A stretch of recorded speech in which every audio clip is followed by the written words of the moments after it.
কে আমাদের এখানে যারা আছে পাবনার খুব পরিচিত মুখ। আসলে এরা বেশিরভাগই মানবিক কাজের সঙ্গে জড়িত। আমাদের কাজটা হলে মানবিক কাজ বেশিরভাগই। আমরা টিকটক কম করা পেলে আমাদের ছেলেপেলে বেশিরভাগ টিকটক কম করে, মানবিক কাজে বেশি করে। তার মধ্যে যারা আছে দেখেন পাবনার সব হিট ব্যক্তি আমাদের মাঝে আছে। তার মধ্যে আমাদের মিরাজ ভাইগুলো আছে। মিরাজ ভাই কেমন আছে? অনেক ভালো আছি। বিশেষ করে আপনার অনেক নাম শুনেছি যে আপনার হাতের বট নাকি খুব টেস্ট হয়, তো বট খাওয়ার জন্য মূলত আজকে আসছি। যাই হোক, মিরাজ ভাইকে দেখলে আর আমাদের রাজ্জাক ভাই আছে। জি ভাই, অনেক টেস্ট লাগতেছে। অনেক দিন আগে আমার ইচ্ছা ছিল আপনার রেস্টুরেন্টে আসবো, আজকে আল্লাহ কবুল করছে, আলহামদুলিল্লাহ অনেক সুন্দর। আমাদের আর এক নায়ক আছে খুবই চমৎকার, অনেক ভালো লাগছে, থ্যাংক ইউ।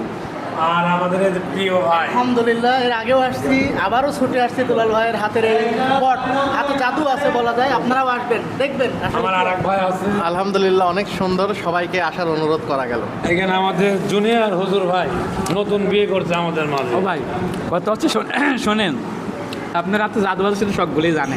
আচ্ছা আচ্ছা, আরে যে মেন্টালের পাগল গ্রুপ আমার দুলাল ভাইয়ের হাতের রান্নাটা এত সুন্দর, মানে অনেক চমৎকার, অনেক সুন্দর লাগে আসলে এখানকার এই বটগুলো আর এই তন্দুরি রুটিগুলো। আমাদের আগামীতে দেখতে পারবেন পাবনাতে অন্য কিছু আমরা ইনশাল্লাহ আপনাদের দেখাবো। দোয়া রাখবেন আমাদের জন্য, অন্য কিছু দেখতে পারবেন। আসসালামু আলাইকুম।